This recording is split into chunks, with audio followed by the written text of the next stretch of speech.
Hello everyone, বিলেতে বাঙালি আরও একটা নতুন ব্লগে তোমাদের সবাইকে জানাই স্বাগত। আজকে আমাদের ডে 1। আজকে দিনটা প্রচণ্ড লেন্দি। সকাল 6টা থেকে শুরু হয়েছে, এটা চলবে প্রায় রাত্রি 11:30 পর্যন্ত। আজকে সারাটা দিন বলতে গেলে আমরা জার্নি করছি ইংল্যান্ড থেকে স্কটল্যান্ড। আর এই জার্নির মাঝখানে যে ভিউইং পয়েন্ট বা সাইট সিন রয়েছে সেগুলোও কভার করছি। এরপরে 2 দিন আমরা স্কটল্যান্ডে থাকবো। আর স্কটল্যান্ডের ঘোরার জায়গা যেগুলো আছে, ট্যুরিস্ট স্পট যেগুলো আছে, সেগুলোতে ঘুরবো, থাকবো, দেখবো। এই যাতায়াতের রাস্তায় যে কটা জায়গা বাকি থাকবে সেটা আবার আমরা 4th ডে যেদিন রিটার্ন করব সেই দিন ওই জায়গাগুলোকে কভার করব। বলেছিলাম না এই বর্ডার এরিয়াতে প্রচুর রেজিস্টার ফার্ম আছে। এর আগে যেটা দেখেছিলাম সেটা ছিল একটা কাউ ফার্ম, এটা আবার একটা ল্যাম্ব ফার্ম। কি ভালো লাগছে বলুন, উঁচু উঁচু পাহাড়, নীল আকাশ, সবুজ মাঠ, তার মধ্যে সাদা সাদা একগুচ্ছ ভেড়া চড়ে বেড়াচ্ছে। এত বড় ক্ষেত, কোথাও গরু চড়ছে, কোথাও ভেড়া চড়ছে, দিক দিগন্ত পুরো ফাঁকা, একটা মানুষের দেখা নেই। শুধু অনেক দূরে দূরে একটা করে বাড়ি, মোস্ট প্রবাবলি ওইগুলোই হয়তো ফার্ম হাউস। আর ফার্ম হাউসগুলো এতটাই দূরে যে ক্যামেরাতেও ধরা পড়ছে না। এর আগের ব্লগে আমি বলেছিলাম যে আমরা এখন ইংল্যান্ড আর স্কটল্যান্ডের বর্ডারের মাঝখানে একটা গ্রামে রয়েছি। বর্ডার এরিয়ায় এই গ্রামটার নাম হলো গ্রেটনা গ্রিন। এই গ্রামটাকেই বলা হয় ওয়ার্ল্ডের ফেমাস রোমান্টিক ম্যারেজ ডেস্টিনেশন। কিন্তু শুধুমাত্র প্রাকৃতিক সৌন্দর্যের জন্য এই গ্রামটা ওয়ার্ল্ডের ফেমাস রোমান্টিক ম্যারেজ ডেস্টিনেশন হয়নি। এটার পেছনে অন্য একটা গল্প আছে। দাঁড়ান একটু গুছিয়ে বলি। বহু পুরনো দিনের কথা। আমাদের দেশের মতো এদেশেও খুব কম বয়সে বিয়ে হওয়ার রীতি এখানে প্রচলিত ছিল। এরপর 1754-এ এখানে একটা ম্যারেজ অ্যাক্ট চালু হয়। সেই অ্যাক্ট অনুযায়ী বিয়ের জন্য ছেলে মেয়ে উভয়কেই অন্তত 21 বছর হতে হবে, তবেই এই বিয়েটা ব্রিটেনে মান্যতা পাবে। এই নিয়মটা শুধু কার্যকরী করা হয়েছিল ইংল্যান্ডের জন্য। স্কটল্যান্ডে তখনও পর্যন্ত বিয়ের জন্য কোনো বয়সের বাধ্যবাধকতা ছিল না। তাই সেই সময় অনেক ইয়াং কাপল রাতারাতি বাড়িতে না জানিয়ে ইংল্যান্ডের বর্ডার ক্রস করে স্কটল্যান্ডে ঢুকে লিগালি বিয়েটা সেরে ফেলতো। সেই সময় থেকেই এই গ্রেটনা গ্রিনে বিয়ে করাটা মানুষের একটা শখ হয়ে দাঁড়ায়। আমাদের ওখানে এখন যেমন স্পোর্টস পারসন কিংবা সেলিব্রিটি অ্যাক্টর অ্যাক্ট্রেসরা যেমন ডেস্টিনেশন ম্যারেজ করে, ব্যাপারটা অনেকটা সেরকমই।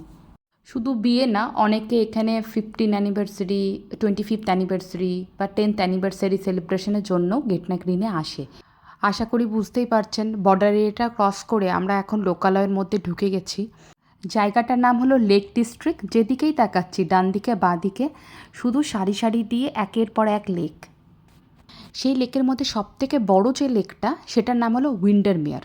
এই উইন্ডারমেয়ারে বেশ খানিকক্ষণ সময় কাটাবো, বোট রাইডিং করব, একটু কিছু শপিং করব। এখন আমরা এখানে দাঁড়াবো না, বাসটা আগে যাবে পার্কিং স্লটে। পার্কিং স্লটে আমরা নেমে হেঁটে এলাম এই লেকটার কাছে। আমাদের বোট রাইডিংয়ের টাইমিং ছিল 4:30, কিন্তু আমরা আসতে একটু লেট করেছি, তাই আমাদের রাইডটাকে রিশিডিউল করে 5:10-এর রাইডটাকে আবার বুক করা হয়েছে। এই লেকের ধারে এত ঠান্ডা হাওয়া, এই 10-15 মিনিট ওয়েট করাটা সত্যি কষ্টকর। আমি আর ছেলে এখানে দাঁড়িয়ে রয়েছি, সামনেই একটা কফি শপ আছে। আসার পথে ওটা আমাদের চোখে পড়েছিল। সোমেশ বলল দেখি ওখানে 2 কাপ কফি পাই কিনা। ওই যে সাদা রঙের বোটটা আসছে, প্যাসেঞ্জারগুলোকে নামিয়ে এবার আমরা চাপবো। আমাদের নিয়ে বোটটা এবার যাবে ওপারে, ওই পাহাড়ের দেশে। সোমেশও ফিরে আসলো, কফি পাইনি, বলল কফি শপ নাকি ক্লোজড। তবে ট্যুরিস্ট গাইড বলল যে বোর্ডের মধ্যেও নাকি কফি কিনে খাওয়ার ব্যবস্থা রয়েছে। কত লাইন পড়েছে দেখেছেন। তবে এরা সবাই আমাদের সাথে না। আমরা টোটাল এই গ্রুপে 35 জনের মতো রয়েছি, বড় বাচ্চা মিলিয়ে। বোটটা বিশাল, একটা দোতলা বাড়ির মতো। গ্রাউন্ড ফ্লোরে কিছুজন বসেছে আর আমরা ফার্স্ট ফ্লোরে বসলাম। কফি স্টলগুলোতে এতটাই ভিড় ছিল যে ওখানে দাঁড়িয়ে আর সময় নষ্ট করিনি। এক বোতল কোল্ড ড্রিঙ্কস পাশের স্টল থেকে নিয়ে উপরে উঠে আসলাম। কফির লাইনে দাঁড়িয়ে শুধু মনে হচ্ছিল কফির জন্য এখানে লাইন দিতে গেলে আমাদের ওপরে সিনিক বিউটিটাই মিস হয়ে যাবে। এই বোট রাইডিংটা আমাদের প্যাকেজের সাথে ইনক্লুড ছিল না, এটার জন্য আমাদেরকে এক্সট্রা পে করতে হয়েছে আমাদের ট্যুরিং এজেন্সিকে। তবে কাল আমরা লক লেমন বলে একটা জায়গায় যাব, সেখানে আমাদের ক্রুজ রাইডিং রয়েছে, যেটা আমাদের প্যাকেজের মধ্যে ইনক্লুড। ওখানে একটা ওয়াটার অ্যাক্টিভিটি রয়েছে বলে এই অ্যাক্টিভিটিটাকে আমাদের এক্সট্রা করে এজেন্সিকে পে করতে হয়েছে। ওরাই টিকিটপত্রের ব্যবস্থা সব করে দিয়েছে, খালি পেমেন্টটা আমরা করেছিলাম। পাহাড় আর সমুদ্র এই দুটোর মধ্যে একটাকে বেছে নিতে বললে আমি সবসময় সমুদ্রটাকে বেশি গুরুত্ব দিয়ে এসেছি পাহাড়ের থেকে। তবে আজকের এই অনুভূতিটা একটু অন্যরকম। আজ যেন পাহাড় আর সমুদ্র দুটো মিলেমিশে একাকার হয়ে গেছে। বাই বাই উইন্ডারমেয়ার, আর হয়তো কোনো দিনই এ জীবনে দেখা হবে না তোমার সাথে, তবে ভালো থেকো। খুব সুন্দর একটা সময় কাটালাম। আমাদের বাসও চলে এসছে, চলুন বাসে গিয়ে এবার বসি। যেমনটা আগে বলেছিলাম, আমাদের ট্যুর ম্যানেজার স্কটল্যান্ডে আমাদের জয়েন করবে। ওই যে লাল টি শার্ট পরা ভদ্রলোক, উনিই আমাদের ট্যুর ম্যানেজার। লেক ডিস্ট্রিক্ট এই এরিয়াটা নিয়ে উনি কিছু একটা বলছেন, দাঁড়ান একটু শুনি কি বলছে। Wanted to show the country beautiful the way you have to see as per the itinerary. I'll be repeating the itinerary what it is, and I'll be going through itinerary throughout the day what we are going to do on the tour.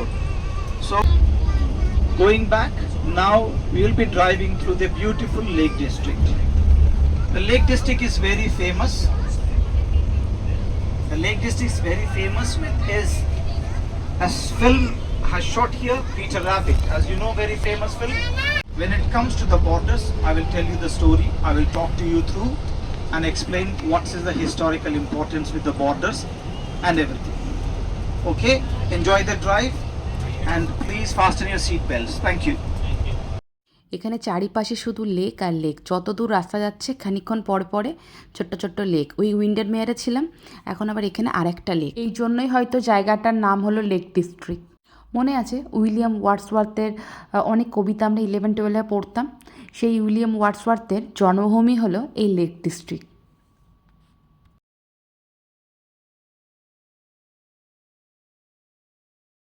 এখন আমাদের সবাইকে নিয়ে আসা হচ্ছে একটা Indian রেস্টুরেন্টে ডিনারের জন্য। এই রেস্টুরেন্ট থেকে হোটেল যেতে আমাদের আরও 30 মিনিটস লাগবে বাই বাস।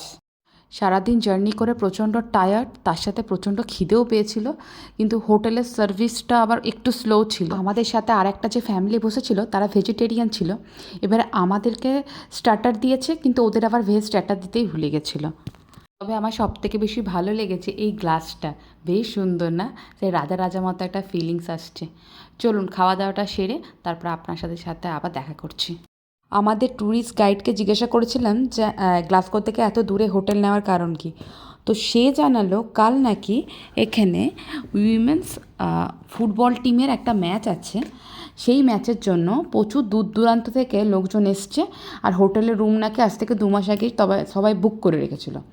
তো এবার উনি বললেন যে উনি রুম পাচ্ছিলেন, কিন্তু আমাদের 30-35 জনকে একটা হোটেলে রাখার মতো রুম উনি পাচ্ছিলেন না। সেই জন্য বাধ্য হয়ে উনি গ্লাসগো থেকে একটু দূরে এয়ারপোর্টের দিকে একটা হোটেলে আমাদের আজকের রাতটা থাকার ব্যবস্থা করেছেন। চলুন তাহলে আজকের ভিডিওটা এখানেই শেষ করি। যদি ভিডিওটা ভালো লাগে একটা লাইক করে চ্যানেলটাকে সাবস্ক্রাইব করে নেবেন, আর যদি ফেসবুক থেকে দেখে থাকেন প্লিজ আমার পেজটাকে ফলো করে নেবেন। খুব শীঘ্রই দেখা হচ্ছে আর একটা নতুন ভিডিও নিয়ে, ততক্ষণের জন্য টাটা।